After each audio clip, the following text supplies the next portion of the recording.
दोस्तों, मेरे चैनल को जरूर सब्सक्राइब करें। आपका बहुत बहुत धन्यवाद। एक लंबे समय पहले एक गांव में चंद्रैया और शकुंतला नामक पति पत्नी रहते थे। वो दोनों लालची स्वभाव के थे। चंद्रैया बहुत सारे भैंसों को पालते उनका दूध उस गांव वासियों को बेचता था।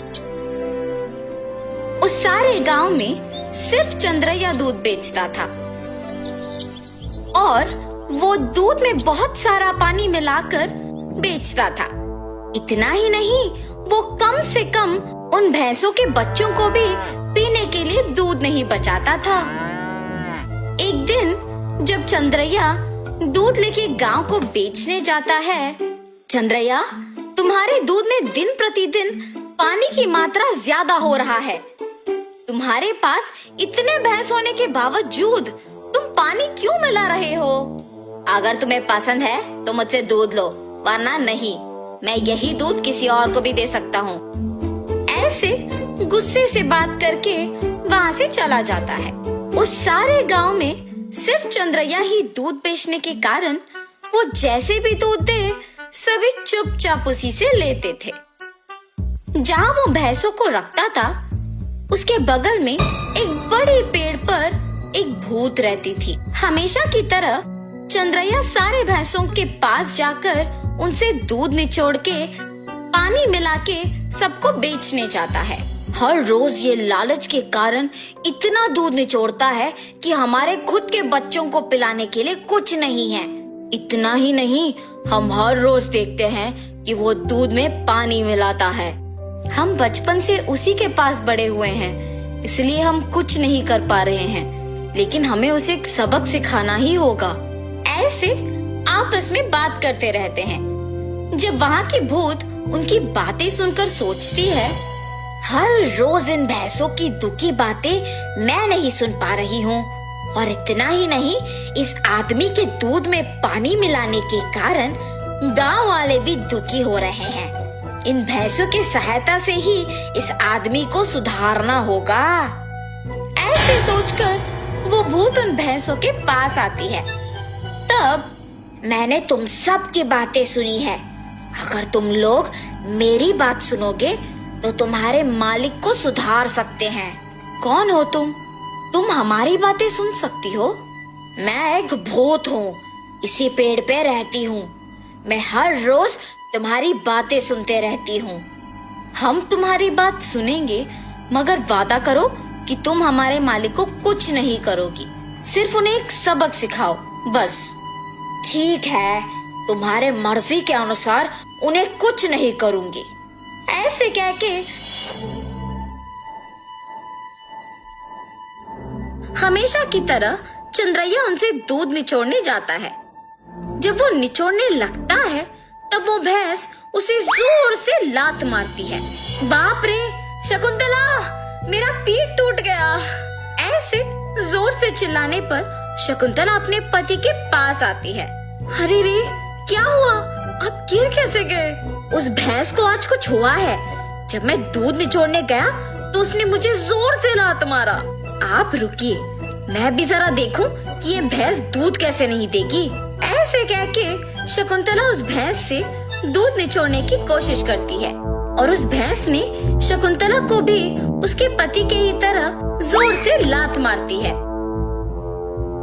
तुरंत उनके बच्चे ही सारे दूध पी जाना देख पति पत्नी कुछ नहीं कर पाते हैं, सिवाय उनको देखना।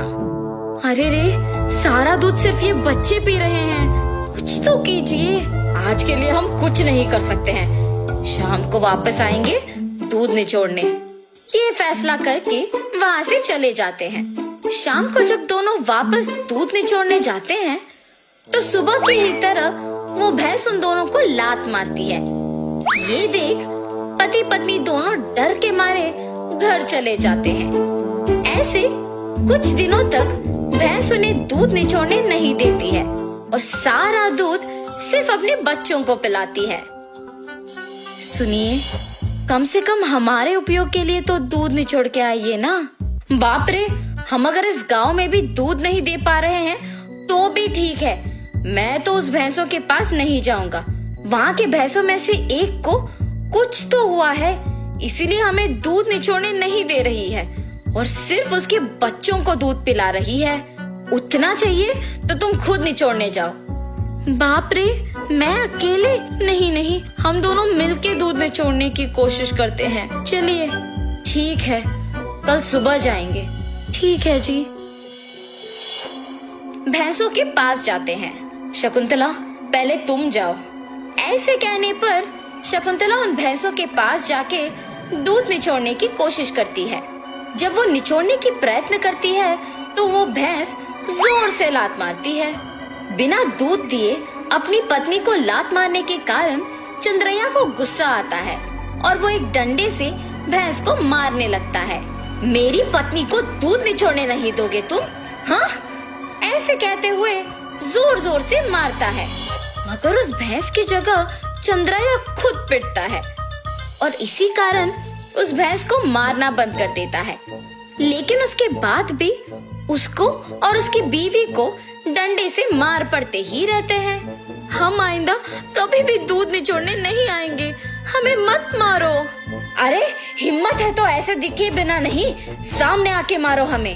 ऐसे कहने पर वो भैंस अचानक एक भूत के रूप में बदल जाती है।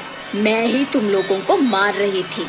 सिर्फ कुछ दिन दूध ना ले पाने के कारण और घर पे दूध ना होने के कारण गुस्सा होके तुम इस भैंस को मारने चले आए, तो फिर कुछ सालों से जो तुम सारे दूध को उनके बच्चों के लिए बचाए बिना ही ले जाके बेचने पर इन भैंसों को कितना बुरा लग रहा होगा। हाँ, आज से अगर कभी भी तुमने दूध में पानी मिलाया या फिर भैंसों के बच्चों के लिए दूध न बचाया तो मैं तुम्हें नहीं छोड़ूंगी। मैं यही रह के तुम पे नजर रखूंगी। हाँ, हमें माफ कर दो, आज से हम ये कभी नहीं दोहराएंगे। ऐसे कहने पर वो भूत वहाँ से गायब हो जाती है। तब से उस भूत के डर से चंद्रैया और शकुंतला भैंसों के बच्चों के लिए कुछ दूध को बचा के बाकी को निचोड़ के उसमें पानी मिलाना बंद करके बेचते हैं। भैंस भी उनके मालिक के सुधारने के पीछे उस भूत के ही हाथ रहने का सच जान के बहुत खुश होते हैं। गांव वाले सारे चंद्रैया को अच्छा गुणवत्ता वाले दूध देते हुए देख खुश होते हैं कि उसमें बदलाव भी आया है।